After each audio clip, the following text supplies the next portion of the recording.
Oi, gente, boa noite, tudo bem? Boa noite. Boa noite, Nicole, boa noite, Jéssica, Boa boa noite, noite. Felipe e Davidson. Tudo bem com vocês? Como é que foi o final de semana? Tudo na paz? Tudo ótimo. E o seu, professor? Trabalhei sábado e domingo. Meu Mas, Deus. é, E culpa sua. descansar? Nicole, não, mas já tem o próximo ciclo, né? Vocês não deixam de respirar. Vamos lá, né? É verdade, né? Tá logo aí. Bom, gente, vamos lá. Boa semana para nós aí, né? Boa noite, Jéssica. Que a gente tem uma semana próspera aí. Não sei como é que foi a segunda-feira de vocês. Eu tenho um problema com segunda-feira. Não sei vocês. Eu prefiro, eu brinco com meus amigos, eu falo que meu horário é igual de restaurante, sabe? De bar, de boteco. Eu prefiro trabalhar sábado e domingo do que trabalhar na segunda. Então, Nicole, às vezes, quando eu trabalho no sábado e domingo, é para tentar fazer pouca coisa na segunda. Aí a gente tenta dar esse equilíbrio. Vamos lá, É galera. justo. Né? Cada um com seu. Deixa eu falar um negócio aí. Não sei se eu comentei isso com vocês na aula passada, mas meu primeiro emprego na minha vida foi no McDonald's. Lá, a Nicole, eu acho que não tinha nascido, né? A Jéssica, acho que o David também. O Felipe, eu não sei, porque eu nunca vi a cara do Felipe. Mas, lá em 1996, Eu sou de 96. 87. Ah, então, mesmo assim, tu era muito novinho ainda. Meu primeiro emprego foi em Eita. 96, no McDonald's. Lá da 115 Sul, 114/115 Sul. Nem tinha aqueles metrô ali que passavam por ali. Então. E aí, eu como né, McDonald's, você sabe como é que era, né? Uma coisa bem capitalista e engraçado que na época né, todo mundo queria trabalhar no McDonald's. E aí eu trabalhava sábado e domingo, geralmente. A gente só tinha folga num domingo durante o mês todo. E geralmente eu folgava na segunda. Então acho que eu peguei muito tempo esse ritmo. Pera, só tinha Gostei uma muito. folga no Só uma folga. mês? Era só uma folga. Só uma folga. Mas a gente trabalhava, no McDonald's antigamente, eu não sei como é que tá hoje. A gente trabalhava 4 horas apenas. E eles só contratavam pessoas que estavam fazendo ensino médio. Então não sei como é que tá hoje. E na época a gente até que recebia bem, porque foi bem na época que o real surgiu, que estava páreo a páreo com o dólar. Então a gente recebia a mesma coisa que dólar, né? Então era 96 centavos a hora de trabalho. Olha só, gente, que, né? 96 não quer dizer nada, mas naquela época era muito dinheiro pra gente. Ainda mais que eu tinha 13, 14 anos.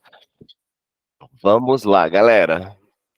Metodologias ativas, vamos continuar falando desse processo lindo e maravilhoso, que é justamente que a gente tem batido muito na tecla, que é né, essa questão direcionada dos papéis, né, dos personagens envolvidos dentro de um processo de ensino-aprendizagem, independente de nível educacional, né, seja na educação básica, na educação superior.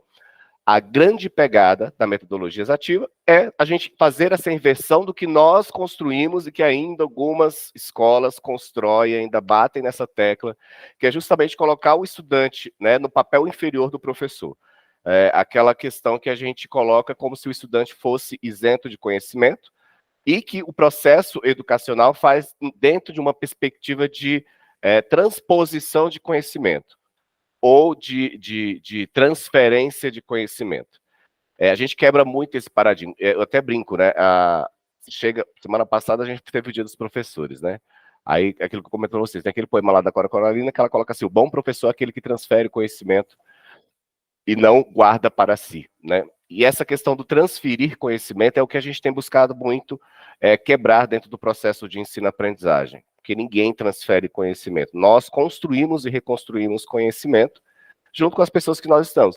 Parece uma coisa boba a gente ter esse conceito, né, e essa pequena virada de chave entre o que é transferir e o que é construir, né, porque, na verdade, quando nós estamos construindo o processo, fazendo o processo de ensino-aprendizagem, nós estamos pegando a partir daquilo que chamamos, né, de conhecimento prévio ou diagnóstico, que nós vamos falar desses tipos de avaliações, dentro de uma perspectiva do conhecimento já adquirido para além dos conhecimentos científicos, teóricos, que é o trabalhado dentro dos espaços escolares formais.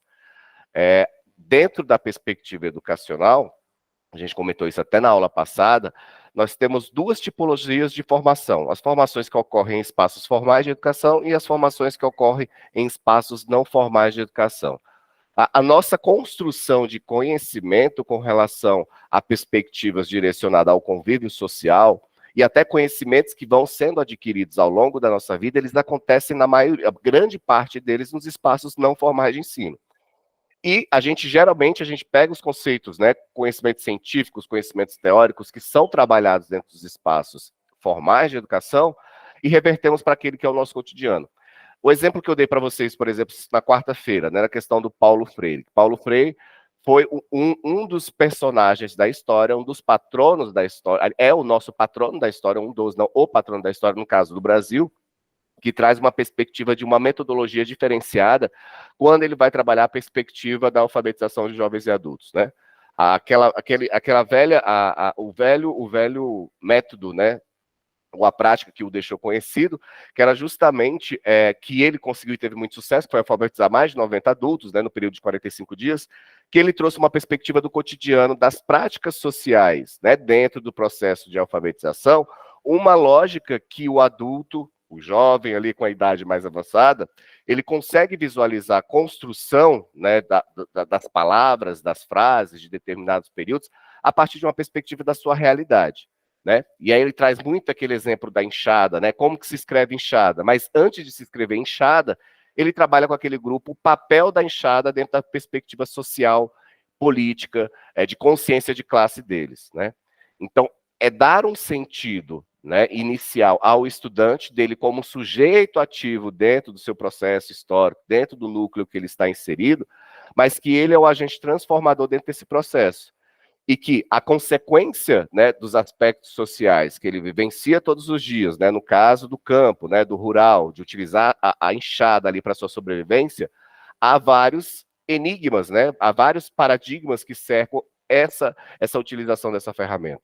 E aí ele vai trabalhar questões políticas dentro desse processo, a questão econômica dentro desse processo, a possibilidade dessa enxada de dar lucro para o proprietário, né, que está dispondo daquela ferramenta para a pessoa do campo trabalhar. E o lucro, né, a partir disso, trazendo uma perspectiva de que esse lucro que é produzido para aquele que utiliza a enxada, traz uma perspectiva mais favorável do que para ele mesmo como trabalhador, como executor do processo. O que ele faz com isso? Ele traz uma lógica dentro do conceito, né, da palavra, e a partir disso ele vai alfabetizando as pessoas, né, trabalhando as questões silábicas, a construção dos períodos das frases, né.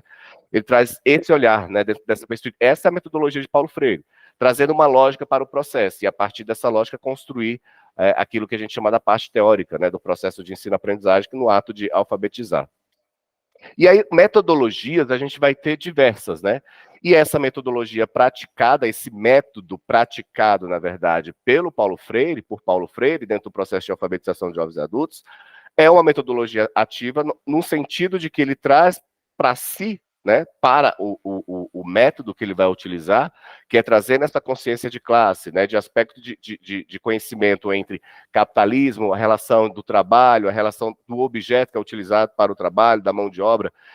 Isso vai muito numa perspectiva, né? E aí a gente vai entrar, porque a gente teve aí, né, em governos anteriores pessoas que eram contra Paulo Freire, porque ele vai trazer muito essa questão da consciência de classe, da questão da importância da mão de obra e a questão do trabalho, né? Que é uma perspectiva crítica com relação ao capitalismo.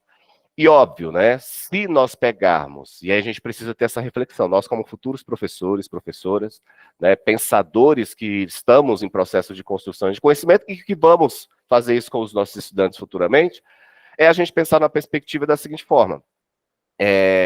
A raiva que se tem pelo pensamento freiriano, né, do processo de ensino-aprendizagem, vai justamente contra aquilo que um determinado grupo, né, de pessoas, e que isso não é errado, né, de pensar que o Estado, por exemplo, deve estar, né, isento de todo o processo econômico da sociedade, e deixar que o mercado propriamente faça isso. É aquilo que o liberalismo prega, né? E esse liberalismo vem desde lá do finalzinho da Idade Média, início da Idade Moderna, quando surgem os burgos lá, né? Vocês devem lembrar isso lá da história, né? E esses burgos é uma classe de comerciantes que começa a surgir ali ao lado dos castelos, né? Você deve lembrar disso. Os castelos, eu gosto sempre de utilizar o imaginário. Vocês devem lembrar ali, lembra daquela cena do Aladim, da abertura? Que aí tem o macaquinho, né, que é amigo dele, que no início do filme, ou do desenho, sempre é um macaquinho no meio de uma feira ali, roubando uma maçã e fugindo dos caras. Essa feirinha que tem ali, que é muito representatividade, assim, do que eu estou querendo falar, é que é justamente essa feria que começa a surgir uma classe econômica social, que vai se chamar de burgos, né, que são essas feiras que ficam ao redor ali daquele castelo, que vocês já devem ter visto isso em algum filme, e essa classe social, então, começa a ter uma responsabilidade diante da sociedade, né, uma voz, né, uma voz que exige um certo posicionamento com relação à economia, né, e a gente está falando ali da Europa Central. Professor, o senhor está viajando muito, por que o senhor está falando lá do período da Idade Moderna para estar falando de metodologias ativas?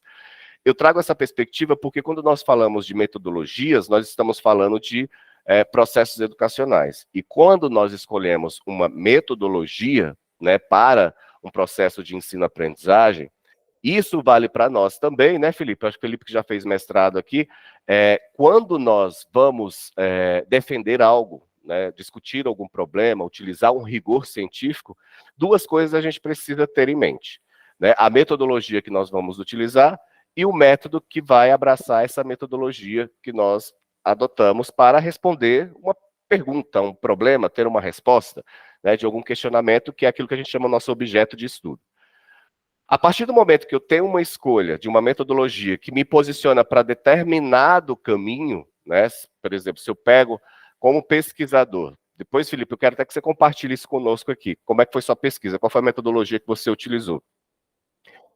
Dentro da metodologia que nós utilizamos no processo de aprendizagem, vai dizer qual é a nossa identidade, qual é o nosso papel diante do processo de construção e reconstrução de conhecimento, seja numa perspectiva acadêmica, seja numa perspectiva pedagógica, né, no processo de ensino-aprendizagem. Vai dizer como que nós pensamos sobre determinados assuntos e como nós temos uma visão direcionada aos esquemas estruturais da sociedade para tentar responder o nosso objeto de estudo, nosso problema, né, da nossa pesquisa.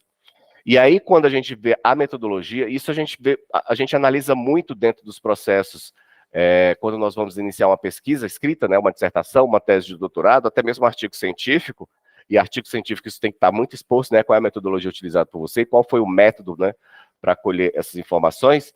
E aí, quando a gente pega essa perspectiva, né, da Idade Média, por que eu trouxe essa perspectiva da Idade Média? Para a gente entender o Brasil, que agora a gente vai entrar numa linha bem histórica aqui para, né, introduzir essa definição de metodologia. Quando essa classe social começa a surgir lá na Europa, a burguesia, né, que eram os burgos, eram as feiras populares, que essa galera, aí é importante a gente ter esse olhar, né, da perspectiva. Tem momentos na história que a gente aprendeu sempre que tem o bom e o mal, né? O ruim e o bom, né? O vencedor e o perdedor. A nossa história é balanceada sempre nesses fatos históricos, né? Um ganha, um perde, ou um bom, outro é ruim. E alguns pontos da história, a sociedade como um todo nos fizeram acreditar que somente aquele posicionamento era o correto. Por que eu digo isso? As cruzadas. Vamos pensar aqui nós aqui como seres intelectualizados que somos aqui, pessoas que já passaram por um curso de graduação, né, pessoas que já entendem um pouco mais aprofundado, tem um conhecimento, uma construção de conhecimento mais firme do que a maioria das pessoas, né? Somos uma classe privilegiada por estarmos aqui no curso de pós-graduação e já termos passado pelo processo que boa parte da população, menos de 40% da população, passou, que é um curso superior, nível superior. Dentro dessa perspectiva, quando a gente pensa, né, do processo de construção de conhecimento, a gente vai ter, ao longo da história, movimentos que vão trazer para a gente uma lógica de como a nossa educação vai se organizar. E no Brasil, nós tivemos aí uma perspectiva de vários momentos da história.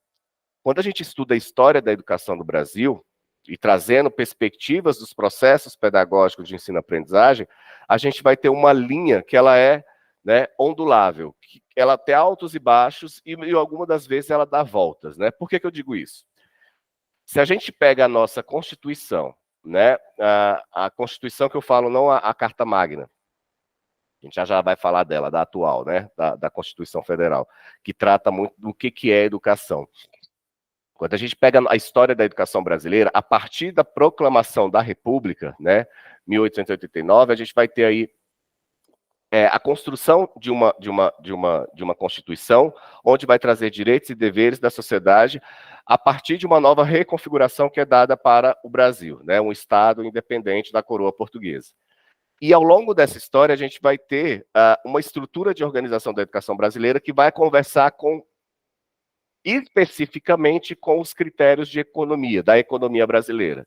A gente comentou na aula passada, eu deixei até finalizei com essa deixa, a quem interessa, né, a quem interessa dentro da estrutura, né, brasileira de educação que nós temos hoje, né, político também, né, questão, todo esse arcabouço que nós temos de construção entre Congresso, Executivo, União, Municipal, Estadual, Distrital, essa organização administrativa do Estado brasileiro, trouxeram várias perspectivas para a educação, mas a quem interessava em cada período desse terem pessoas capacitadas, com conhecimento, questionadoras, né, dentro da sociedade.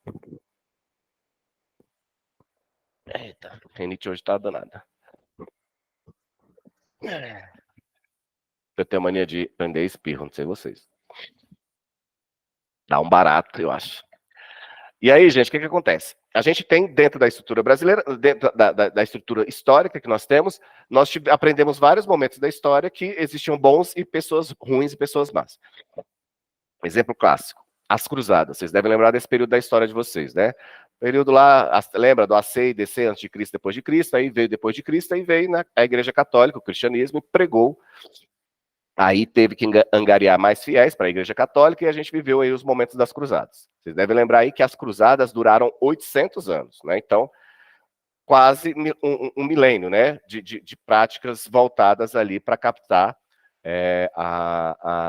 fiéis para a Igreja Católica. E isso aconteceu, nós aprendemos, não sei vocês, mas todos os meus professores basicamente tinham essa percepção.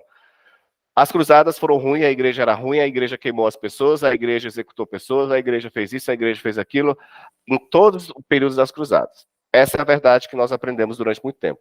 Só que a gente precisa delimitar não, ampliar os nossos olhares, né, e verificar outras variáveis que as cruzadas permitiram para o desenvolvimento da sociedade. E o surgimento de uma nova classe social, que é essa classe dos burgueses, foi uma das consequências das cruzadas. Por que eu digo isso? Porque durante esses períodos de cruzadas, né, de 800 anos, né, da Igreja Católica, com o seu exército, né, que chamavam de cruzados, que é aquelas pessoas que iam lá, né, buscar doutrinar as pessoas, trazer mais fiéis, na alegria e na dor, né, dependendo da região e dependendo da época que essas cruzadas aconteciam, essa movimentação permitiu surgir uma classe social chamada classe dos comerciantes, porque eram aquelas pessoas que iam com a Igreja Católica para outras populações, para outros povos, para outras culturas, e retornavam para suas regiões com novas especiarias, novos objetos, novas técnicas, né, de produção, que eles iam conhecendo no contato com outras culturas. E essa movimentação, né, que vai acontecendo secularmente vai permitir aí a expansão da comercialização em determinadas regiões e essa proximidade de uma cultura com a outra, né? Essa construção de conhecimento emergente que vai surgir a partir das cruzadas. Então é importante a gente lembrar que, apesar das cruzadas, naquela época da Idade Média, né, que era contra os direitos das mulheres, que eram contra os direitos dos povos originários, que eram contra aos conhecimentos, eu não sei se vocês lembram disso,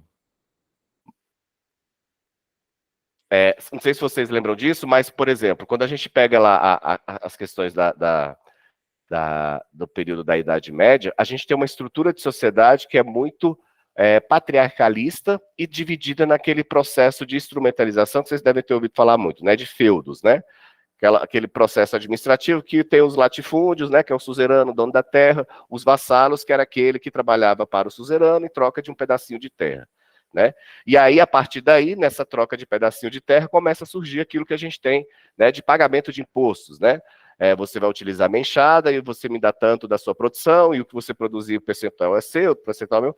A gente começa, então, a ter essa percepção do que é chamado aí de contrato privado, né? E aí a gente vai entrar muito nesse método, que aí quem gosta da filosofia vai estudar Rousseau, Durkheim, que vai começar a tratar dessas questões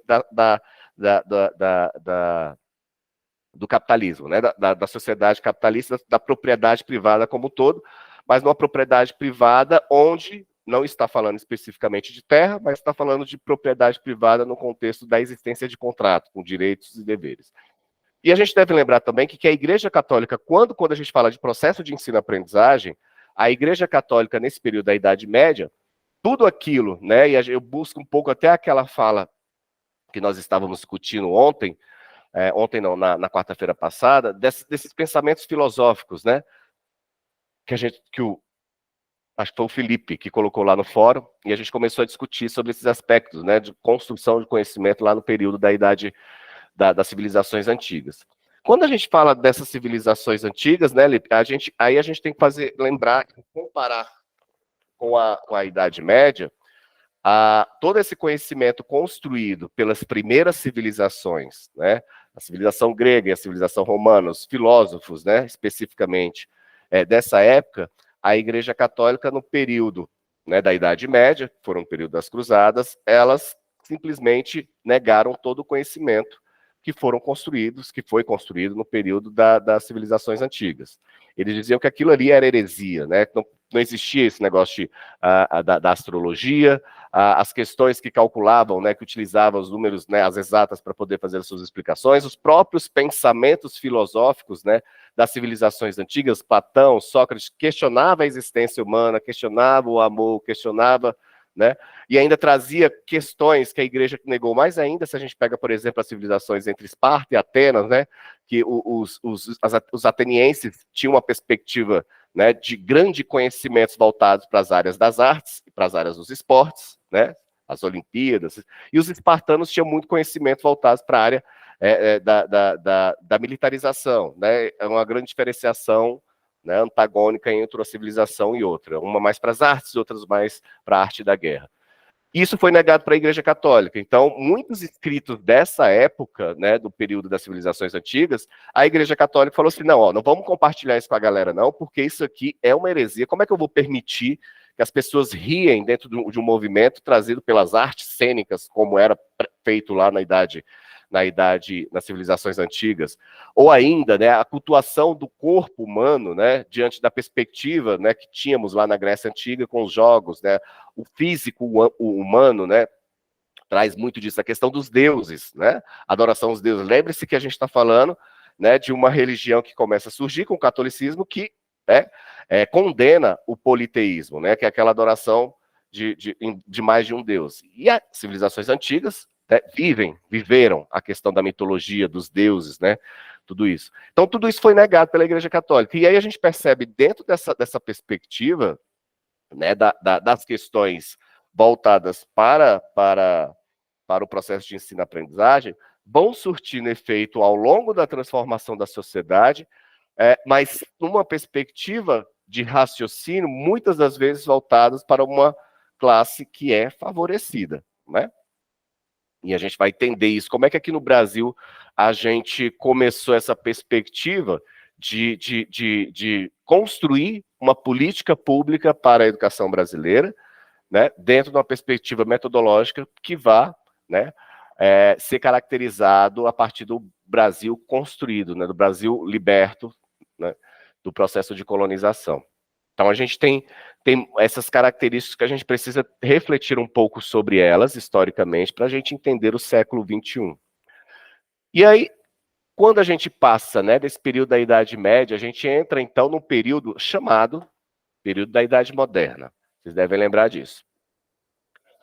Nesse período da Idade Moderna, o grande divisor de águas, né, ali do período da Idade Média, foi a queda, né, do Império Romano. A gente tem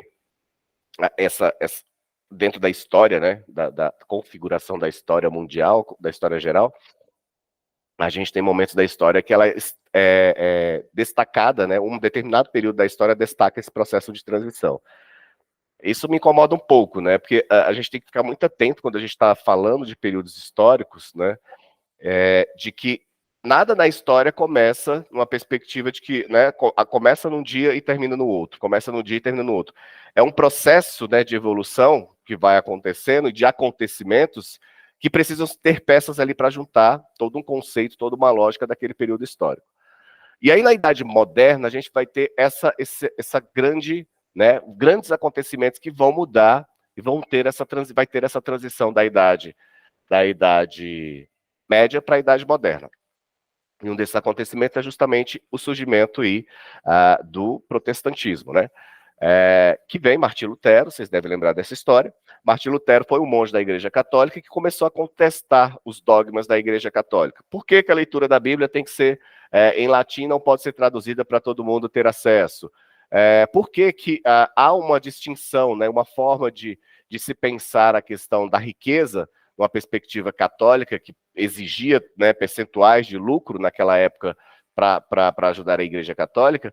Por que esses valores tinham que ser pré-determinados a partir de uma cultura religiosa, né, voltada para Deus dentro dessa perspectiva? Então foram várias contestações, né, protestos, por isso que vem protestantismo, com relação aos dogmas da Igreja Católica.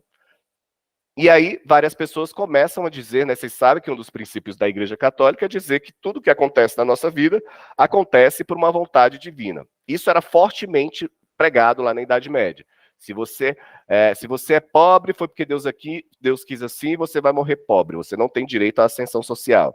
Se você é rico, Deus quis assim, parabéns, olha, você foi um escolhido, mas isso é uma vantagem para você e você nunca vai sair dessa classe de nobreza, mesmo que você tenha riqueza ou não. Então, as coisas que iam acontecendo, tanto as boas e as ruins, era sempre por uma justificativa divina de Deus, né? O castigo de Deus, né? Tudo voltado para uma questão religiosa. E aí o protestantismo começa a trazer um olhar bem diferenciado com relação a essas justificativas utilizadas pela Igreja Católica, que era justamente dizer, olha, não, pera lá, aí se as coisas ruins acontecem, né? Se o homem, o rei, né, o poder absoluto, que tinha muito essa questão do absolutismo nessa época, né? Que é tudo representado na mão de uma única pessoa, que era o imperador, né? Que era a representatividade de Deus aqui na Terra. Assim era instituído, né, pela Igreja Católica aqueles reinados que eram considerados cristãos, né? E aí a gente tem dentro dessa configuração, né, do absolutismo, essa questão dessa movimentação direcionada ao processo de ensino-aprendizagem, um grupo, eu diria que boa parte desses grupos de pessoas que começaram a emergir, né, economicamente na sociedade, que é essa classe comerciante, conseguiram ter a sua ascensão social graças à comercialização e graças ao lucro, graças ao capital que eles conseguiam, né, ter ao longo da sua vida, eles conseguiram educar seus filhos dentro de uma perspectiva que permitiram aí entender, né, lógicas e principalmente a questão religiosa. O que eu quero dizer com isso? Quando a gente passa de um processo de transição para o outro, né, dentro da estrutura da sociedade, né, como um todo, nós vamos sempre perceber que existe uma intencionalidade em épocas distintas para a educação, né? E a educação, aquilo que eu falei na aula passada, ela é uma moeda cara, né, de negociação para um governante, por dois sentidos. Cara, ela abre muito interesse numa perspectiva econômica, financeira mesmo, né? No caso hoje do Brasil, se a gente parar para analisar, a pasta da educação é uma das pastas que possui maior recurso, né? A gente sabe que muitas pessoas, muitos políticos ficam muito de olho na pasta da educação. Nós sabemos aí que é na pasta da educação que existe maior fraude de recursos públicos, né? São os dois principais. Educação, que eu acho que está na frente, e saúde, né, em segundo lugar. Se bem que eu não sei que depois da pandemia, acho que a saúde, né, atingiu isso, depois do período da Covid, que foi uma festa da uva, essa questão, né, de liberar geral. Aqui em Brasília, principalmente, foi um oba-oba com um tal de um selo Covid, né, que liberava de licitação para fazer qualquer compra. Então, o povo aproveitou muito. Eu falo isso estando dentro da casa, como já compartilhei com vocês, e ter vivenciado isso. Imagine no resto do Brasil, né, e acho que ainda nem se descobriram, né, muita coisa. Vocês viram lá que o governador do Rio de Janeiro caiu por conta disso no meio da pandemia, né, desvio do dinheiro público lá né, da causa da saúde, enfim, para si, né? Ou para a esposa dele. Não sei se vocês acompanharam isso. Witzel, né? Fiquei Witzel. E aí a gente tem dentro dessa estrutura de poder, né? Uma pasta que tem um recursos financeiros muito grande, e na educação a gente sempre tem, né? Uma notícia, o desvio da merenda, o desvio do transporte escolar, o desvio do livro didático, o desvio dos kits de robótica, o desvio dos kits de ciência, né? enfim, tem isso. E mais ainda, ela é poderosa também, a pasta da educação, porque ela vai mexer com a questão ideológica, né, das pessoas, né? Quem eu quero formar aí para a sociedade? Qual o futuro da sociedade que eu quero? E mais ainda, que nós vimos, né, que é um poder limitado, uma vez que o investimento né, nessa categoria de políticas públicas, ele é muito grande, mas e muito, né, e muito difícil de ser executado, e mais ainda, ele não dá resultado em tempo, né, em tempo rápido para nenhum político, né?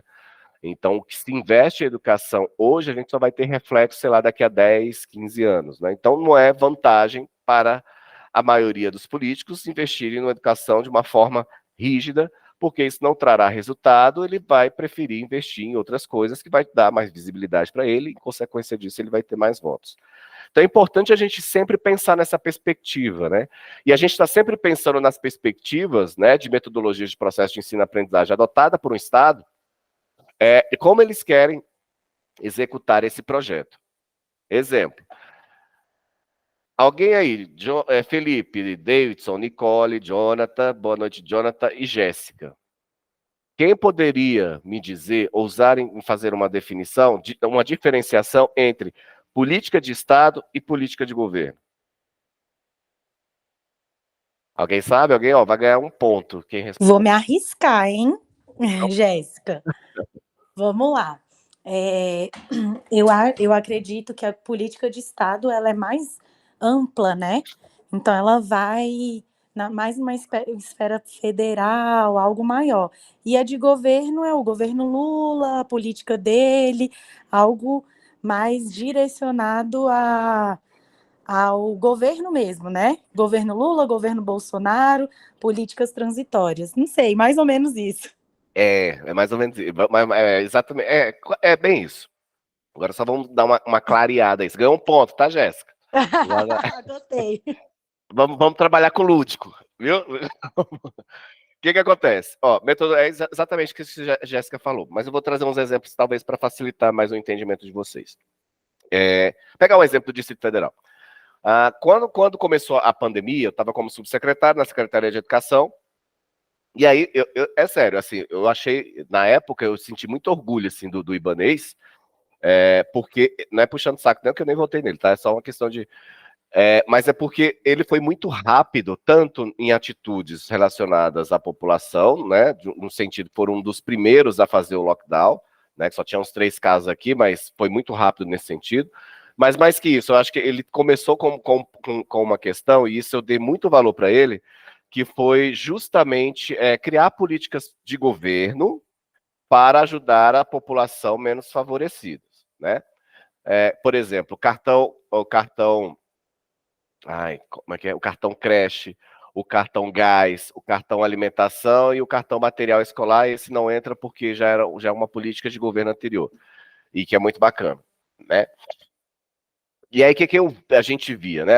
Foi danado mexer com esses cartões, ele foi criado da noite para o dia, eu estava dentro dessa perspectiva, no que cabia à Secretaria de Educação, só que, não sei se vocês lembram, mas sempre estava atrasando um recurso ali, né? Alguma família passava o mês, a família reclamava, o dinheiro não entrou, o dinheiro não é isso, o dinheiro não é aquilo.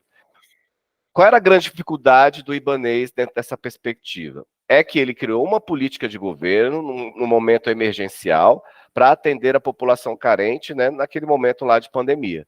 Só que ele não tinha recursos, né, previstos para implantar essa política de governo. As filas do CRAS, exatamente. E aí, o que acontece? Ele pegava dinheiro, por exemplo, pegou dinheiro da pasta da educação. Quem é do serviço público deve ter falado disso. Dentro do serviço público, tem uma fonte, aqui no GDF, eu não sei se todos os estados são assim, tem uma fonte que a gente fala que é a fonte 100. O que é essa fonte 100? Essa fonte 100 é uma fonte que entra dentro dos recursos financeiros do governo, e que né, que pode estar em todas as pastas, e que é um recurso que pode ser movimentado. Eu não sei explicar muito bem isso, não, estou falando muito amplamente, tá, gente? Porque assim, eu sou da área de exatas, eu sou de humanas e eu tinha muitos assessores. Então, assim, eu não sabia muito bem como é que era esse fluxo, não. Como é que transitava internamente. Eu tinha uma assessora que ela era mestre em administração pública e contabilidade, ela me ajudava nisso. Mas é mais ou menos uma fonte que você pode mudar, por exemplo, tirar da pasta de esporte, mudar para educação, da saúde para cá, ela pode ir transitando. É aquela fonte que um dia você acorda rico, e aí no outro dia o governador ou o chefe da Casa Civil, que é o responsável ali pela movimentação do recurso financeiro, movimenta para outra coisa emergencial. Enfim. E essa política foi baseada nessa perspectiva de pegar a fonte de outros setores que não estavam sendo utilizados para bancar essa política de governo, né, dos cartões aí do Ibanez.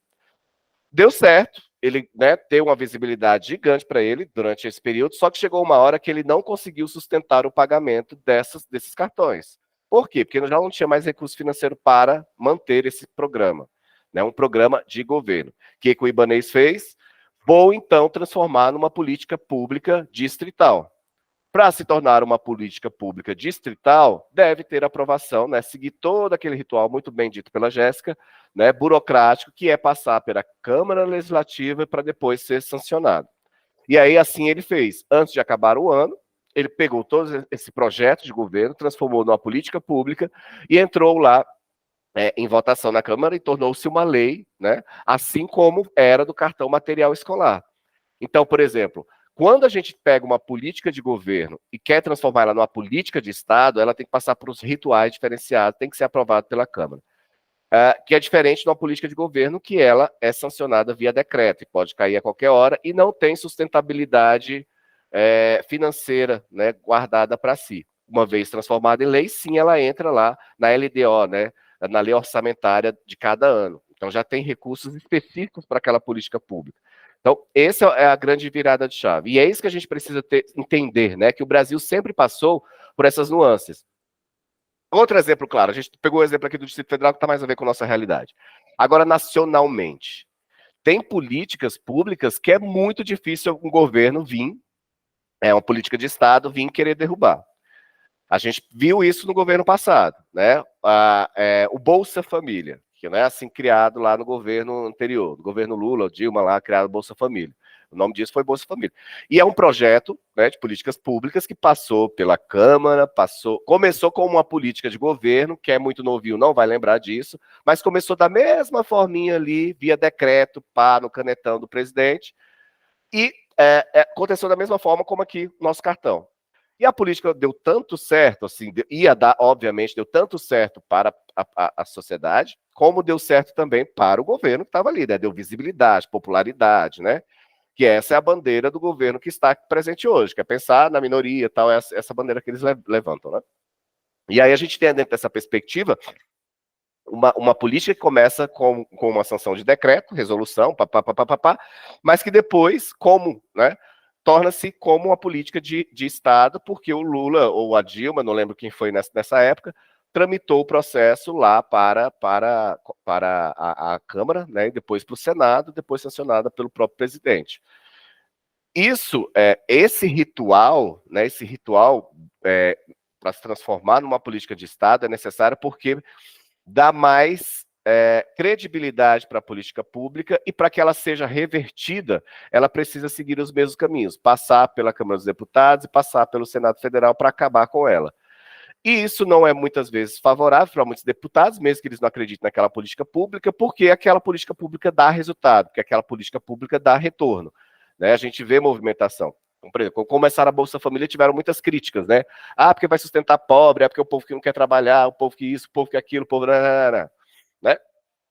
E aí, com o passar do tempo, né, de alguns anos do programa, nós percebemos que esse programa permitiu que várias pessoas saíssem de situação de vulnerabilidade, que vários estudantes começaram a ter acesso à educação superior, e aí foram criados outros programas como o FIES, o ProUni, né? Todas essas são políticas de Estado, mas que começaram com políticas de governo.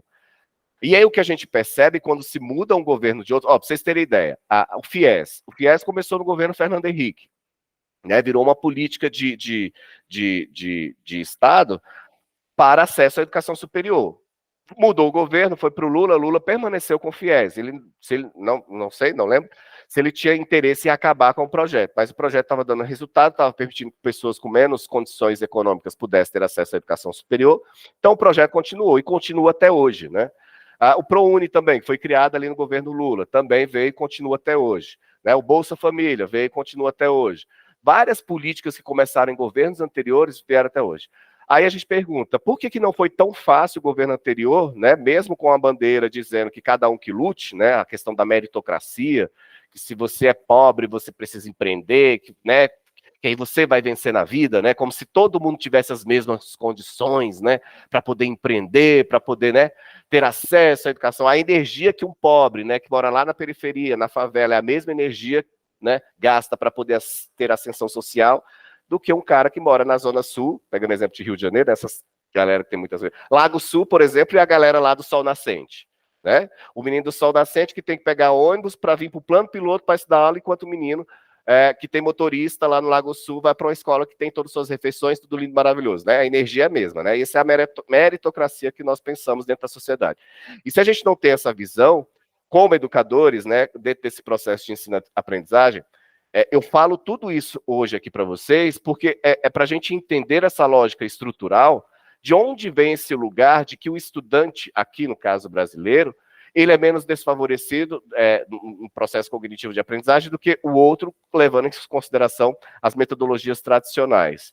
E as metodologias tradicionais, o que elas fazem conosco, com a sociedade? Ela cria estruturas sociais numa perspectiva de que todas as pessoas aprendem e constroem conhecimento e reconstroem conhecimento de uma forma igualitária. Né? É como se a Jéssica aprendesse da mesma forma que o Jonathan, é como se a Nicole aprendesse da mesma forma que todo mundo aqui, né? Aprendesse da mesma forma. Né? Eu estou trabalhando aqui, vamos trabalhar matemática. Um exemplo claro aqui, né? Na época que eu era professor da UNB, eu dava aula lá no município chamado Brasileia. Depois vocês pesquisem, é lá no Acre, na divisa com a Bolívia. Os professores, a UNB dá cursos, né? Tem polos em regiões que ela forma professores à distância, pela Universidade Aberta do Brasil.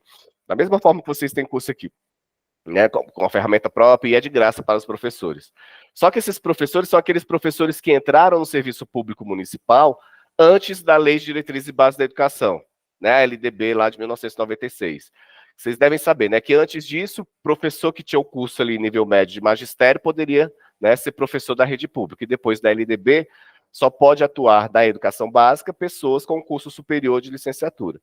Então, lá para eles terem acesso, para eles continuarem, né, do exercício, a prefeitura precisava capacitar esses professores e a UNB foi lá ajudá-los. Eu estava lá nesse movimento aí com eles.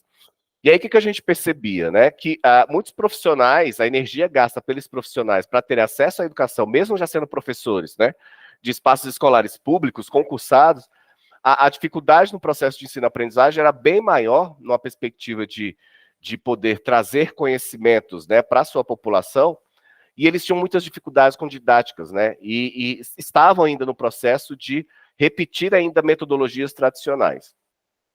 E aquela, né, quando a gente fala que, por exemplo, a Jéssica e o Jonathan, a Nicole, Davidson e Felipe, né, possuem contextos de vidas diferenciadas, possuem formações profissionais diferenciadas, possuem, né, uma identidade diferenciada. Como é que eu posso falar que no processo de ensino-aprendizagem, todos vocês 5 aqui aprendem da mesma forma, né? E a gente precisa ter muita cautela quando nós escolhemos, né, quando nós colocamos o sujeito, né, os métodos, né, para trabalhar o sujeito como sujeito ativo do processo, a gente precisa entender que local de fala nós estamos praticando aquela metodologia, né? Que situação é essa? Como eu posso colocar, né, trazer perspectiva de entender aquilo que a gente chama de pesquisa-ação dentro de um contexto de estabelecimento escolar, né? Então, de um determinado estabelecimento escolar, não, de um determinado grupo de um estabelecimento escolar, ou não necessariamente estabelecimento escolar, né? De determinado grupo que nós estamos ali com o propósito de fazer construção e reconstrução de conhecimento. Então, é muito importante a gente ter esse olhar, né, relacionado às metodologias, né, que nós escolhemos, né, dentro da perspectiva de sermos profissionais da educação, porque essa perspectiva vai trazer a nossa identidade, vai trazer dentro do bojo daquilo que nós fomos construídos, que nós pensamos, né, como seres humanos, como cidadãos. Até porque um dos objetivos da educação é transformar as pessoas para o exercício da cidadania, né? E aí, quando a gente fala da cidadania, ou definição de cidadania, o conceito de cidadania, né, traz muitas especificidades no sentido de que são necessárias termos habilidades e competências para que a gente consiga viver em sociedade, né? Respeitando a diversidade, a pluralidade, né? E é isso que a gente espera. E que essas definições, esses conceitos, eles vão mudando ao longo da história também.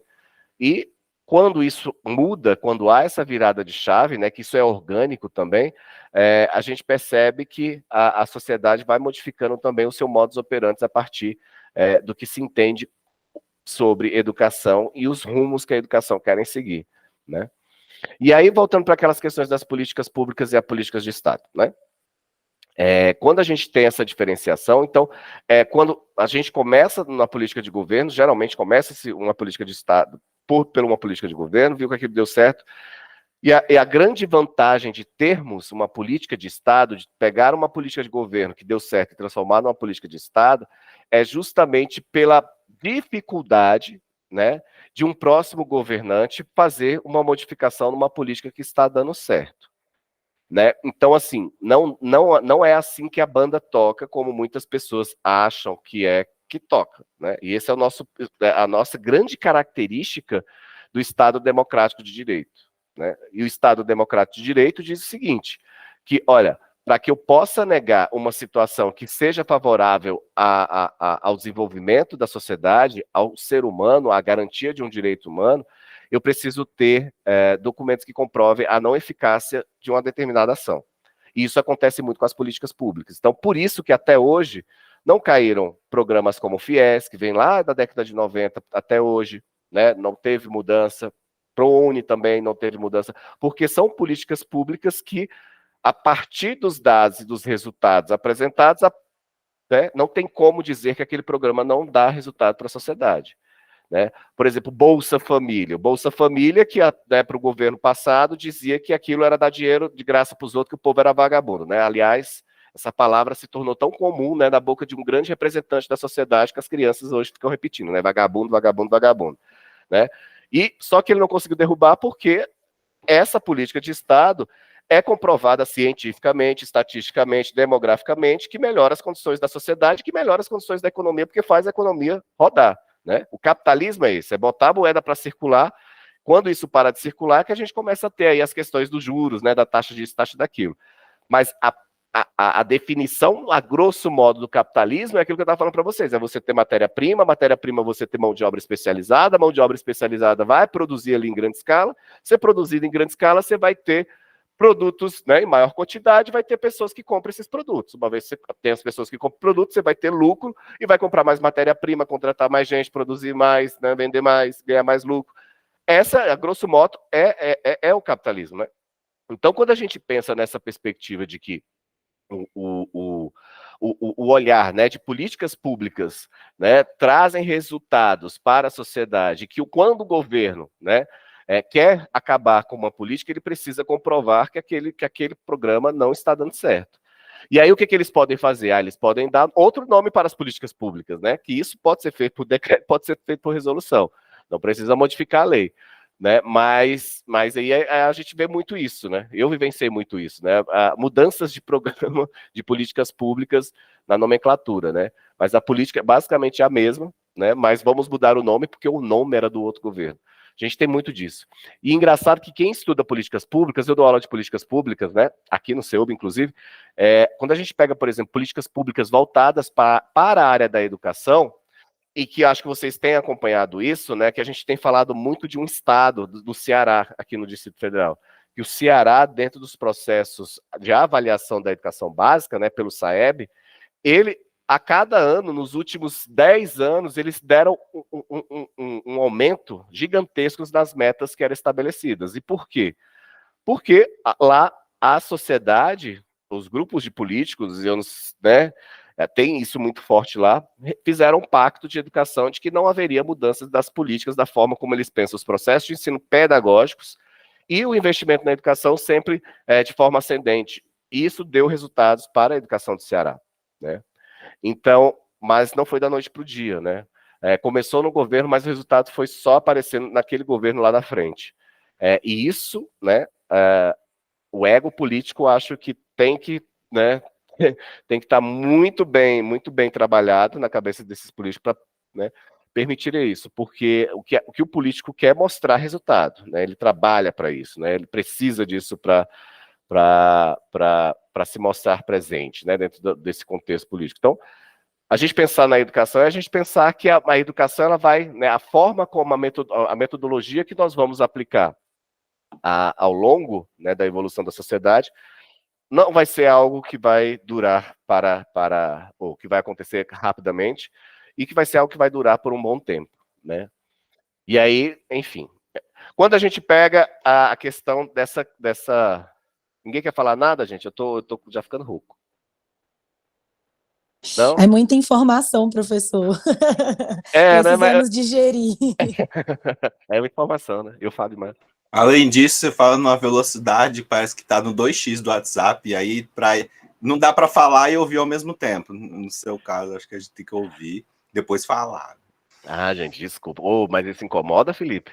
Não, é porque eu estava acostumado com os outros professores, que tem uma narrativa um pouco mais lenta. Você vai indo, e juntando, e aí vai ficando, a gente fica afogado, né? Mas eu tô acostumado com essa forma de raciocínio mais amplo, assim, é o que eu gosto também de pensar e falar. Ah, não, assim, beleza. também. Não, tá, mas se eu tiver numa velocidade... É porque uma coisa vai puxando a outra, meu raciocínio é muito rápido, acelerado. E aí, se der algum BO, vocês podem me interromper, porque eu falo demais mesmo. Não, tá tranquilo. Não, beleza. É porque é muita informação mesmo, a gente precisa entender os contextos aí, para a gente poder refletir bem sobre isso, né?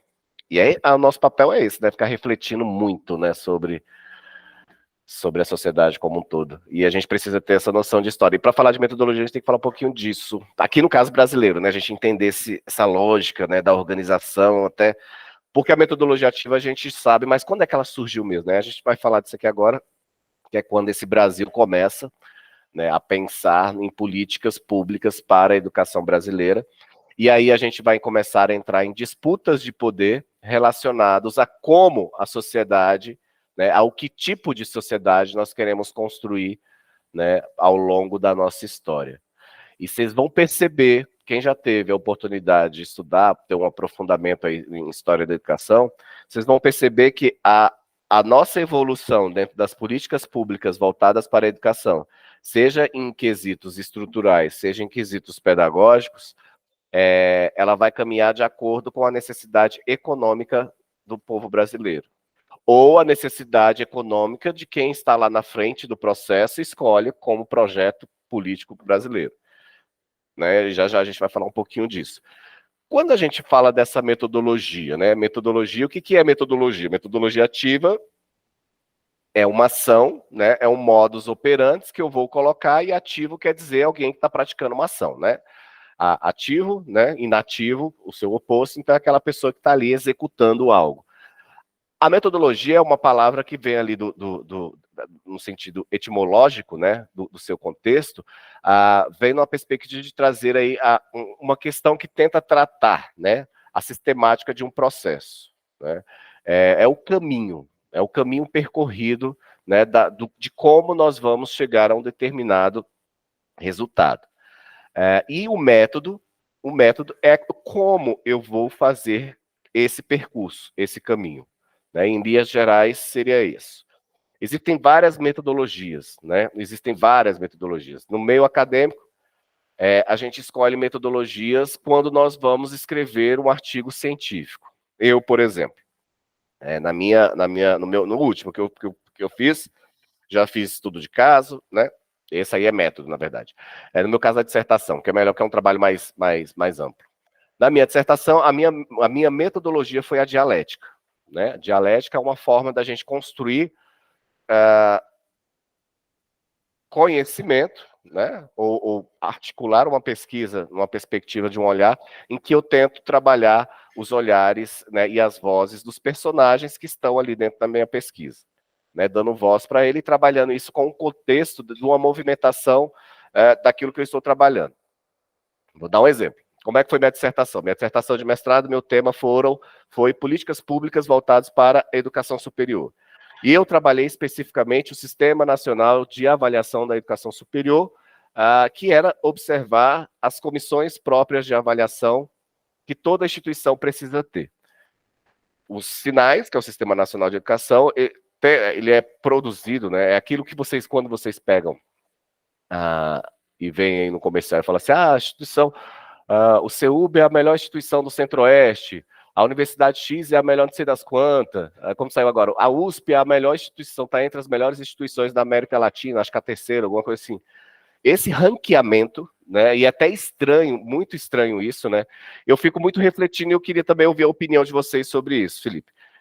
A gente fica muito na educação básica, né, é tão antagônico quando a gente pensa a perspectiva da sociedade brasileira voltadas para as políticas da educação.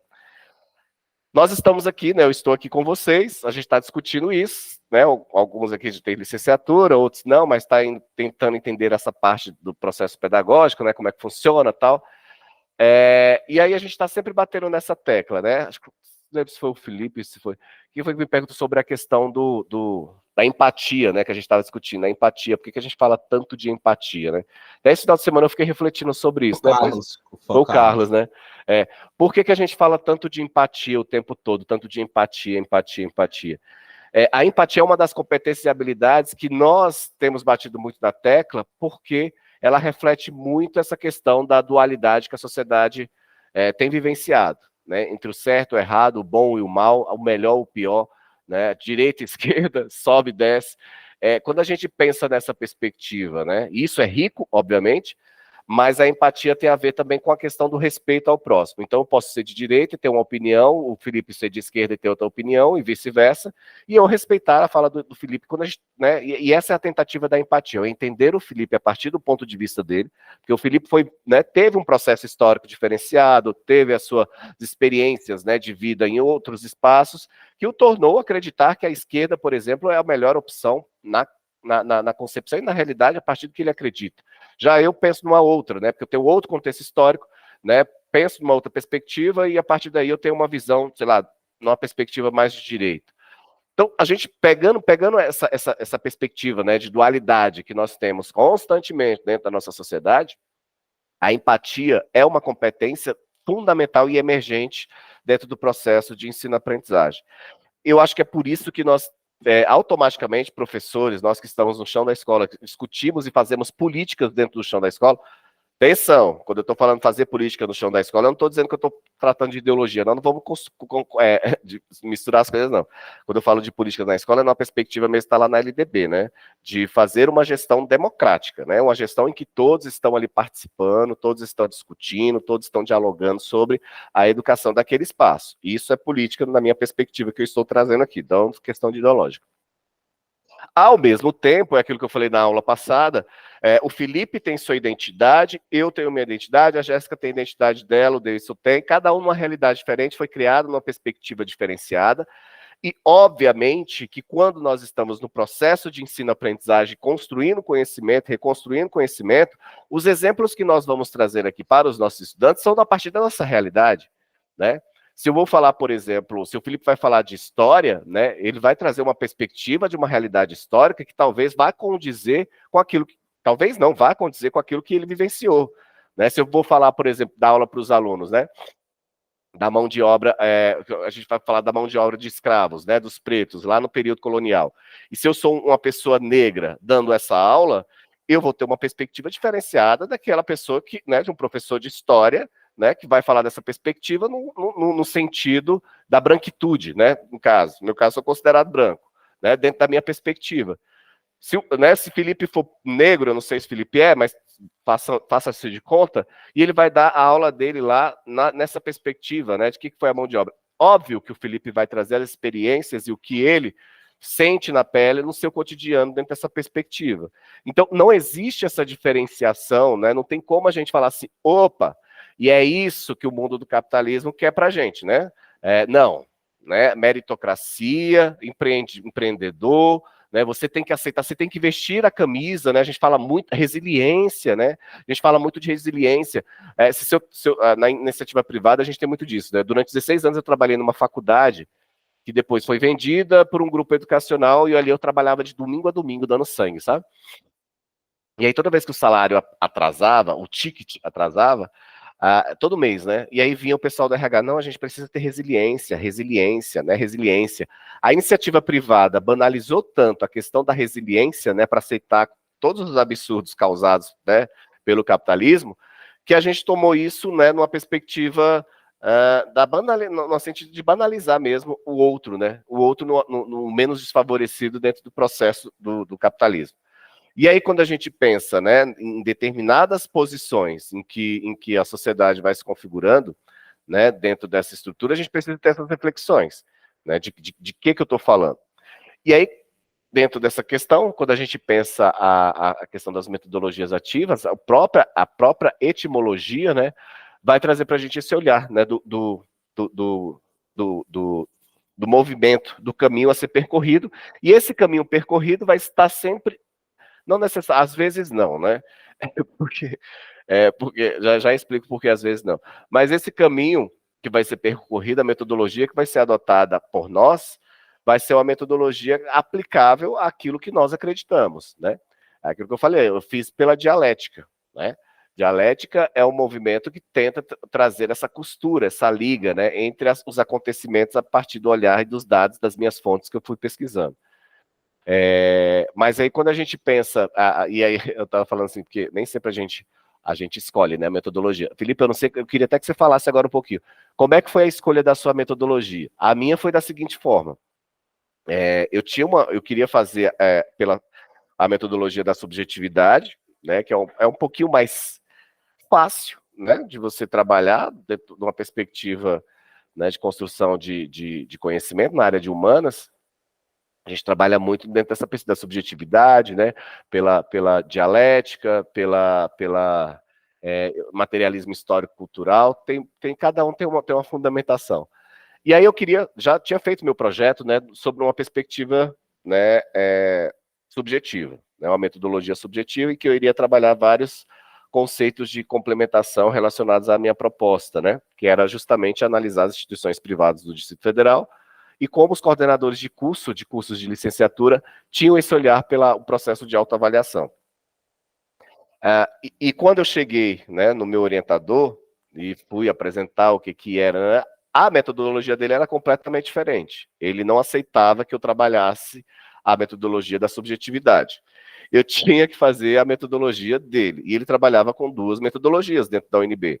Era o materialismo histórico dialético, o MHD, e a dialética, né? E aí eu tive que escolher uma dessas. E ele virou para mim e falou assim, por seu trabalho ser apenas uma dissertação, você fica só com a dialética. Deixa o materialismo histórico dialético, que é muito mais complexo, para a galera do doutorado, porque a sua temática vai demorar muito para você conseguir alcançar a metodologia do materialismo histórico dialético. Então, às vezes acontece isso, tá? A gente tem uma metodologia de vida, a gente acredita nisso, mas a gente às vezes tem que, desculpe a palavra, se prostituir quando a gente vai para um curso de mestrado, de doutorado, porque é aquilo que eu falei para vocês, né? Quando nós entramos no curso de mestrado e doutorado, nós meio que estamos trabalhando com uma pessoa e para uma pessoa, que é o nosso orientador, né? Então, é como se fosse um trabalho. Então, o que ele escrever ali é o que é fácil para ele, né? Que ele tem mais experiência, é o que a gente vai ter que fazer também. Então, por isso que eu sempre falo, né, Felipe, quando a gente for fazer um mestrado na vida, a gente precisa ter muita clareza com quem nós vamos trabalhar, muita clareza qual é o estilo de escrita daquela pessoa, muita clareza para a personalidade daquela pessoa, tá? Não faça como eu, que eu escolhi um orientador que ia de encontro àquilo que eu queria pesquisar. Entretanto, as outras características dele me fez pensar em desistir várias vezes, porque realmente foi uma relação muito de opressor e oprimido. Pra vocês terem ideia, o cara me mandava e-mail 5 horas da manhã no domingo, né? E aí, sabe o que ele fazia, gente? Ele no campo assunto ali, em vez dele colocar o que a gente, no e-mail, né? Quando a gente coloca assim, né? Agenda, a gente coloca só um tema ali do e-mail, ele escrevia o e-mail ali naquele assunto, para ele ter certeza que eu ia ler exatamente antes de abrir a caixa de e-mail. Porque ele sabe dessa tática, né? Não, vou mandar um e-mail, mas eu já boto no assunto aqui para ele saber. Urgente, Cláudio, faz isso para mim, porque eu já consegui ver. O bicho era danado, viu? Botava para carregar a caixa, gritava comigo, chamava de incompetente. Era assim, né? Todo mundo saiu na tarja preta com ele, mas foi um aprendizado, eu amadureci muito, apesar dos pesares, ter ido pra terapia, E aí isso acontece, meio acadêmico é isso, né, Felipe? Como é que foi o teu, Felipe? Como é que foi a orientação, a metodologia? Compartilha aí com a gente. Pera, deixa eu perguntar uma coisa. Você está falando só da pós ou a pesquisa de graduação? Não, só da pós. Só da pós? Só da pós. Tá. A mais então, traumática, okay. não, a mais traumática. Não, assim. eu não. Se é que teve. Então, essa minha tentativa de passar no mestrado, para mim, foi muito traumática por conta dessa coisa como foi do título. O trabalho, para mim, eu fiquei meses escrevendo, eu não passei, ok, esse trabalho eu vou utilizar, né, ok. Readaptar, né? Quando eu me deparei com a parede de título e me impossibilitando de passar e todos os primeiros colocados, isso me deixou muito irritado. Então, eu falei, não, eu tenho que repensar minha vida, porque eu tô muito arrogante, não sei, eu sei que assim não vai funcionar. Tanto que eu, né, falando com o Carlos lá, da outra faculdade, da católica, né, eu já olhei lá também como é que é, quem faz, quando é, que hora é, para pensar em soluções, enfim. Nas artes, tem vários problemas, é infinito, é um bunker de areia infinito. Então, a gente tenta se amarrar umas cordas assim, todo mundo vai seguindo, às vezes, as mesmas cordas para não ficar muito perdido. Então, tem uma problemática chamada a contextualização da obra de arte que a Ana May Barbosa começou a teorizar. Ela era arte educadora, tipo a nossa, né, mãe fundadora da arte educação, Ana May Barbosa. E ela começou a apontar os problemas do que estava acontecendo na metodologia prática, na sala de aula, e como isso tem que ser resolvido, e como os novos pesquisadores vão utilizar, né, esse norte que ela deu para conseguir, né, tentar, entre aspas, não resolver, mas, né, retrabalhar todas as fórmulas de como estava sendo aplicado arte, obra de arte na sala e pensar nesses novos meios. Tem esse professor que está lá agora, que ele é de Goiânia, entrou lá agora, Caio Norato. Ele é muito assim, ele é tipo você, ele gosta dessa parte de política, de como a política muda tudo e como os poderes interferem em tudo. Então, eu fiz uma matéria, como é que chama? Aluno especial. Fiz uma matéria de aluno especial com ele, que ele apresentou um estudo, né? Eu achei muito legal que ele apresentou um estudo da área especificamente de arte. E acho que foi a primeira matéria que eu entendi o que era pós-graduação, que ele falou assim, olha, o que está acontecendo é o seguinte, tem essa pizza estatística, e aqui mostra todas as publicações de arte, de todos os estados, de tudo, que eu olhei tudo, botei nessa pizza. Então aqui vocês veem o que está acontecendo, porque ninguém sabe nada, então aqui a gente vê o que eles estão produzindo, o que está faltando, o que está sobrando, o que sobrando ajuda e o que sobrando prejudica. E aí ele falou, agora você olha essa pizza e escolhe, porque não adianta você chegar do nada, você vai, vou reinventar a roda, ninguém reinventa a roda. Se você tentar reinventar a roda, você está atrapalhando o trabalho, às vezes está atrapalhando o trabalho dos outros, você podia reacompanhar, ou conferir, ou revisionar, qualquer coisa para poder facilitar a roda continuar já sendo rodada, e não ficar reinventando tudo de novo, coisas que já estão sendo feitas, e o trabalho lá da pesquisa. Então tá, esse professor é o professor que fala, direciona na arte, porque tem várias áreas, tem teoria crítica, arte e educação, práticas, né, só prática e tecnologia. Então vamos fechar em arte e educação. Tá? Então na arte tem várias pós, então vamos ficar na arte em educação, que é essa. Nessa em arte e educação que ele faz parte, é o professor representante, aí ele deu essa pizza, né, na matéria, as outras matérias dele é sobre controle, poder, revisionismo histórico, a coisa do História Magna, e como as artes são parte da leitura e da linguagem de controle e poder da história. Mas aí tem essa parte, como vai trabalhar isso na sala de aula. Aí, para a pessoa não ficar perdido, esses professores doutores, né, que começaram como é que chama? Diplomar, né? Diplomar os mestres, né? Precisa de um doutor para diplomar o mestre. Então, esses doutores em arte que estão lá na Universidade de Brasília, eles cataram, no melhor sentido da palavra, eles cataram as teorias do Canadá, e nessas teorias de arte e educação do Canadá, tem da Espanha, tem de vários locais, mas, assim, basicamente, a maioria do Canadá. E aí lá eles já trabalham essa parte de educação ativa, as novas metodologias em arte, as novas pesquisas, porque lá tem mais desenvolvimento, como é que diz, dinheiro, e o dinheiro gera pesquisas, e a gente vai pegando essas pesquisas e traduzindo, então a gente meio que já tem um pedaço que a gente utiliza de lá. E aí, né, esse é o norte, e aí dentro dessas pesquisas, de todo esse banco de coisa que já tem lá, a gente vai traduzindo e recopiando, tem que mudar, né? Porque o Brasil é outro país, então não adianta você fazer e imitar, você tem que ler, entender o que está acontecendo e ver se aquilo é possível e né? E aí tem aqui, eu peguei aqui na minha estante aqui, eu não vou nem abrir o livro, só vou falar os nomes. São 2 livros que eu uso como principal. É um chamado Processos e Práticas de Pesquisa em Cultura Visual e Educação, do Raimundo Martins e Irene Tourinho. Esse é um livrão gigante, tipo uma Bíblia mesmo, e aí ele tem aí várias dezenas de artigos de vários estilos diferentes de como pode ser feita a pesquisação em arte, que é, na minha opinião, né, eu vou puxar a sardinha, é a pesquisa mais difícil de todas, porque é um campo muito subjetivo, abrangente, que usa muita coisa, então quem consegue amarrar e entregar isso como dados e coisas e sistemas, informação, é ótimo. Então, esse livro é o norte do norte, né? Se está seguindo o norte, então vai seguindo pelo livro. Tem um que ele é o meu livro, tanto que a capa dele até rasgou, coitado. Esse livro aqui é o meu querido, chama assim, Pesquisa Educacional Baseada em Arte, Artografia, de Belitson Dias e Rita Irving, que são os organizadores. Esse livro aqui é o livro que eu uso, assim, o que tem? Esse livro ele é menor, ele não é uma Bíblia, né? É um livro menor, só que nesse livro é tipo uma revista que ele vai atravessar transversalmente toda a teoria e ele vai ler para você o que você tinha que ter lido e dizer, ó, tá aqui, tá aqui, tá aqui, tá aqui, tá aqui, tá aqui, e aí você não fica muito perdido, você sabe, não sabe a coisa, mas sabe quem fez, sabe onde encontrar, sabe como fazer, você não tá no zero, você não precisa nem do professor, você pega o livro e esse livro te guia como uma carta náutica, então é excelente, é lindo, maravilhoso, esses 2 livros, se quiser eu deixo escrito lá no fórum, né? Esse seria ali, eu não posso, né? Como você falou, todo mundo é submisso dessa cadeia, né? Como não gosto de usar a palavra sistema de pirâmide, né? Tipo uma pirâmide, e aí você vai, né, congratulando para poder ter esse poder de fala e reafirmação a longo prazo, com mais doutores, mais cientistas, mais dados, mais tudo, né? Então, para não se jogar no mar aleatoriamente, tem esses livros e essa metodologia de pesquisação em cultura visual. Então, o termo, né, resumindo o que eu falei, chamava artes plásticas, lá na época da Ana May. Aí, agora, né, eu, como professor, está em artes visuais ainda, está em transição, e o futuro vai ser esse cultura visual, que abrange tudo.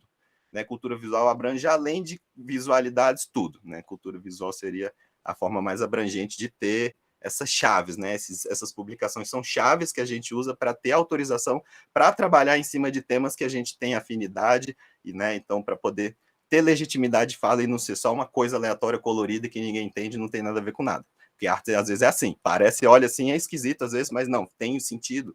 Né? Tem vários artistas que tiveram problemas com isso na história da arte, que você vê, não é bonito, mas não é questão de beleza, é questão de complexidade do que está sendo trabalhado. Né? Então, essa parte de política eu não gosto muito, não, no sentido, não que eu não gosto, mas assim, não é a minha área de afinidade, né? Eu adoro ler e tal, mas eu gosto mesmo da parte de linguagem, de pesquisa prática, porque eu sempre fui disso, minha vida toda eu sou de cortar madeira e essa coisa, entendeu? Então, mas não quer dizer que não tenha pesquisa e ciência envolvida, tem muita coisa, e é por isso que eu foquei mais nessa parte prática, que também vai ser muito importante agora que os professores estão todos saturados dentro da internet, todos os filhos deles estão saturados dentro da internet, às vezes a pessoa não tem nem caligrafia mais, porque não escreve mais, não precisa escrever mais, não sabe fazer redação, não dá conta de essas coisas que tinham no século XX, e as pessoas não estão dando conta porque a tecnologia está saturando o nosso comportamento, e a gente mudou o nosso comportamento, não consegue ver isso.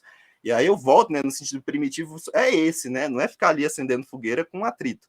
É entender o que a gente está perdendo, porque não pode perder, tem que trazer tudo. Então, trazer essa parte praticista que a gente tinha muito no século XX e agora está perdendo porque a automatização está facilitando demais a vida, né? No início da pandemia, eu nunca tinha usado banco online. Fiquei assim, meu Deus, eu estou me sentindo uma senhora de 70 anos aqui brigando com caixa eletrônico, mas era um celular e eu tinha que pagar a conta para não pegar Covid, e aí você aprende, e tudo no celular agora.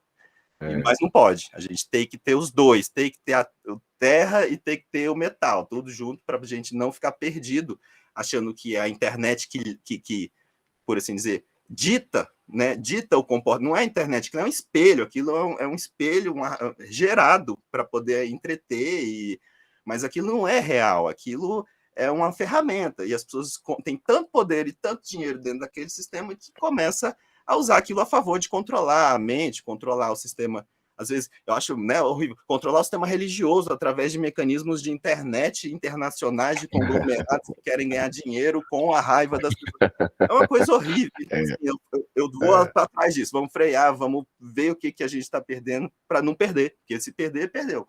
Né? Eu acho que a minha geração, eu sigo essa linha ideológica de que precisamos ter essa revisão dessa parte prática. Né? Por aí que eu estou seguindo, mas assim, sobre os teóricos, aí depois a gente conversa, né, com tempo. É isso. Legal. Não, mas isso aí que você trouxe, Felipe, é difícil as pessoas entenderem o estado da arte, né? Eu demorei, eu demorei muito para entender o que era o estado da arte. Meu orientador falava, eu não entendia, falava, eu não entendia. E o estado da arte é justamente isso. Depois você começa a escrever que você vai entendendo. A gente demora, às vezes, pegar um linguajar, né, do meio científico, do meio acadêmico. Do história da arte é justamente a gente olhar no painel mesmo, a gente fazer um desenho, um recorte, o máximo que a gente puder. E aí, geralmente, a gente trabalha com recorte de tempo, né, nos últimos 5 anos, nos últimos 3 anos, do que já foi escrito sobre um determinado assunto, e a gente vai criando, né, o que cada um vai falando, qual foi a metodologia utilizada. A gente tem esse olhar do história, né, para eu falar da educação à distância. Eu, por exemplo, minha pesquisa no doutorado é sobre inteligência artificial, o processo de ensino-aprendizagem. Se eu pegar nos últimos, sei lá, se eu pegar dos últimos 5 anos para cá, eu vou ter alguma coisa escrita sobre inteligência artificial voltado para o processo de ensino-aprendizagem. Mas se eu for mais lá para trás, né, 10 anos para cá, não tem muita... Né? Então tem essa questão do corte temporal que é importante para a gente também. E a gente analisar o que tudo foi dito sobre a nossa pesquisa, que isso não dá uma base muito grande. Né? Sempre começar é um pouco dificultoso. Né? E a gente escolher as metodologias, a metodologia que nós vamos utilizar, nos diz muito também quais são os métodos que a gente vai utilizar para percorrer esse caminho. Então, só para finalizar aqui, que hoje eu vou terminar uns 5 minutinhos mais cedo, a gente tem aqui dentro, né, das metodologias. Né? A metodologia é o caminho que nós vamos seguir, e aí a metodologia tem muito no contexto de segue uma perspectiva também ideológica, a depender da metodologia, né? É importante para nós, pesquisadores, sabermos, né, a diferenciação das metodologias de uma para outra, para a gente até entender qual linha de pensamento determinados autores seguem, né, na sua trajetória. Se ele é marxista, se ele é liberalista, se ele é, enfim, né, tem toda uma perspectiva dentro da metodologia que vai dizer no que nós acreditamos. Né? Quando a gente traz aí dentro da metodologia aquilo que nós acreditamos, nós vamos fazer daí em diante a escolha do melhor método, né? E aí o método são aquelas aplicações que nós utilizamos dentro da nossa pesquisa, né? As ações executáveis para poder fazer com que a nossa metodologia, né, caminhe e circule de uma forma mais eficiente e eficaz. E aí é quando a gente escolhe, né, aplicação de questionário, aplicação de, né, fazer estudo de caso, né, quando a gente pega entrevista, quando a gente faz coleta de dados, quando a gente aplica, né, testes de probabilidade, enfim, existem vários métodos que a gente pode utilizar para dialogar e para responder a forma metodológica que nós escolhemos, né, para o nosso processo de construção ali científico e de conhecimento também. Isso vai para dentro da nossa sala de aula, que é o que a gente vai falar a partir da próxima aula, né, como que essas metodologias começam a surgir dentro da perspectiva do pensamento filosófico e ideológico das políticas públicas brasileiras, que é a partir da década de 1930, que aí a gente vai falar um pouquinho disso, da Escola Nova, que é um plágio, né, do movimento chamado New School, do século XIX, lá dos Estados Unidos, né, da Inglaterra, no pensamento britânico, que traz ali uma nova perspectiva para a educação. E aí nós trazemos essas ideias, esses ideais aqui para o Brasil, né, numa perspectiva de que nós acabávamos de nos tornar uma nação independente, né, republicana, e que a partir de agora nós precisaríamos organizar nossas estruturas políticas, econômicas e sociais, né, para a gente poder seguir no processo evolutivo dessa nação que acabava de surgir, né? Essa nação emergente que surge aqui no Brasil. E a gente vai copiar muitas coisas, e copiamos, né? Demoramos. Acho que hoje a gente nem copia tanto, mas lá naquele momento a gente precisa entender qual que era o contexto social, cultural. E lembre-se que nós vangloriávamos tudo que acontecia lá fora, né? A Europa era o espelho aqui para o Brasil, né? A gente sabe disso, né? Foi assim, culturalmente, e dentro do processo da intelectualidade, desse movimento intelectual também, foi resgatado lá na Europa, né? Em virtude de tudo que eles estavam vivendo. Lembrem-se, é importante, essa data aí, eu acho que vocês devem lembrar alguma coisa, né? 1889 foi justamente o período que aconteceu a Revolução Industrial, né? Marcado pela Revolução Industrial. Um século antes, nós tivemos as revoluções, né, aquelas revoluções gloriosas, a Revolução Francesa, a quebra do Muro de Bastilha, né, que também acontece nesses períodos aí. A gente vai ter esse movimento de uma intelectualidade muito latente e questionadora centrada na Europa. E lá eles já estão no processo de contestar, e passou-se, né, graças à queda de Bastilha, lá que foi justamente a simbologia histórica que acabou definitivamente com o poder absoluto, né, que era o absolutismo, que era o rei que decidia tudo. E isso trouxe, né, lembrando que também é na Inglaterra, né, o berço do protestantismo, lá vão ter a contestação, né, dessa questão de que tudo está explicado na vontade divina, né, tem uma teoria que volta ali para o antropocentrismo, né, é o homem o centro do universo, né, aquela pintura lá de Leonardo da Vinci, né, o homem antropocêntrico, né, aquele homem lá com braços abertos, né, de perna aberta, já deve ter visto. O Vitruviano. O Vitruviano, exatamente.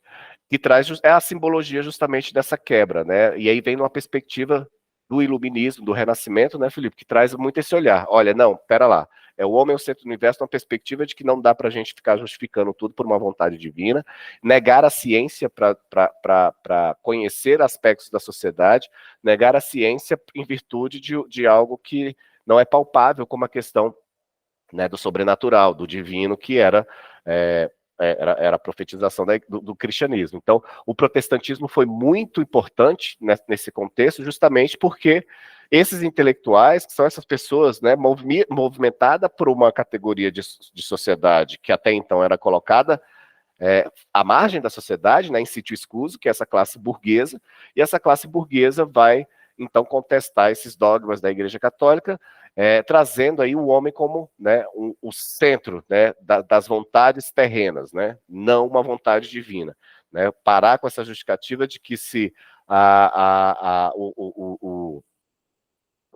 né, a guerra acontece é porque Deus quis assim. Não, foi o homem que quis assim, foi o imperador que quis assim. Se tem uma peste, não, né, uma doença alastrando a sociedade, matando, como por exemplo a peste negra que a gente teve lá, né, uma das pandemias que nós tivemos que dizimou boa parte da população europeia, não foi a vontade divina, foi a ausência de ciência, a ausência de conhecimento para poder lutar contra, né, a doença. Então, a gente tem, dentro dessas perspectivas, que vai ser trazidas esse olhar, essa efervescência que está sendo produzida lá na Europa, vai ser trazida aqui para o Brasil na década de 30, né, com os pensadores escolanovistas, né, que é aqueles pensadores que a gente vai falar deles um pouquinho aí, que é da classe, né, da elite brasileira, né, trazendo uma perspectiva da escola nova, também chamada de escola novistas, né, escola progressiva, que traz conceitos e definições de como o processo de ensino-aprendizagem deve acontecer na sociedade.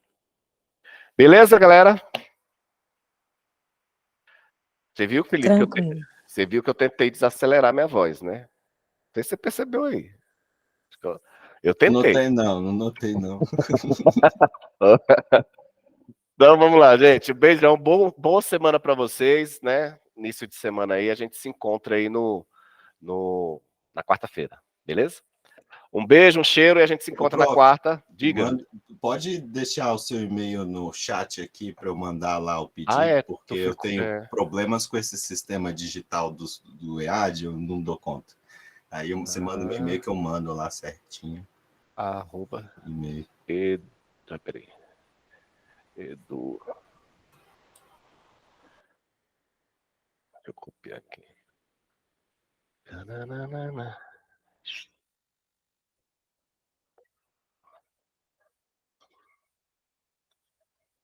Aí, Lipe, aí. Obrigado. De nada. Boa noite, pessoal. Um abraço.